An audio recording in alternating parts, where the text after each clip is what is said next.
ಚಿಕ್ಕಬಳ್ಳಾಪುರದ ಪತ್ರಕರ್ತರ ಭವನದಲ್ಲಿ ಇಂದು ನಡೆದ ಸುದ್ದಿಗೋಷ್ಠಿಯಲ್ಲಿ ಮಾತನಾಡಿದ ಗವಿಗಾನಹಳ್ಳಿ ಲಕ್ಷ್ಮೀ ವೆಂಕಟರಮಣ ಸ್ವಾಮಿ ದೇವಾಲಯದ ಸಮಿತಿ ಪದಾಧಿಕಾರಿಗಳು, ಚಿಕ್ಕಬಳ್ಳಾಪುರ ತಾಲೂಕಿನ ಗವಿಗಾನಹಳ್ಳಿಯ ಲಕ್ಷ್ಮೀ ವೆಂಕಟರಮಣ ಸ್ವಾಮಿ ದೇವಾಲಯದ 12ನೇ ವಾರ್ಷಿಕೋತ್ಸವ ಹಮ್ಮಿಕೊಂಡಿರುವುದಾಗಿ ಹೇಳಿದರು.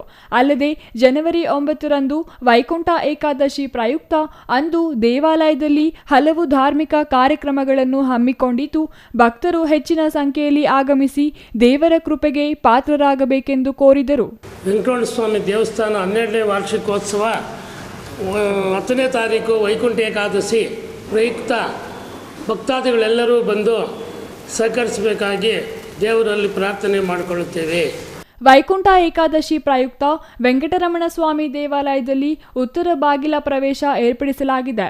ಜನವರಿ 9ರಂದು ಲಕ್ಷ್ಮೀ ವೆಂಕಟರಮಣ ಸ್ವಾಮಿ ಕಲ್ಯಾಣೋತ್ಸವ ಆಯೋಜಿಸಲಾಗಿದ್ದು, ಅದೇ ದಿನ ದೇವಾಲಯದ 12ನೇ ವಾರ್ಷಿಕೋತ್ಸವ ನಡೆಯಲಿದೆ. ನಂತರ ಜನವರಿ 10ರಂದು ಪಂಚಾಮೃತ ಅಭಿಷೇಕ ಸೇರಿದಂತೆ ದೇವರಿಗೆ ವಿಶೇಷ ಪೂಜೆಗಳನ್ನು ನಡೆಸಲಾಗುವುದು. ಅಲ್ಲದೆ ದೇವಾಲಯಕ್ಕೆ ಆಗಮಿಸುವ ಭಕ್ತರಿಗೆ ತೀರ್ಥ ಪ್ರಸಾದ ವಿನಿಯೋಗ ಕಾರ್ಯಕ್ರಮವನ್ನು ಹಮ್ಮಿಕೊಳ್ಳಲಾಗಿದೆ ಎಂದು ಅವರು ಹೇಳಿದರು. Vijayaraj, CTV news, Chikkaballapur.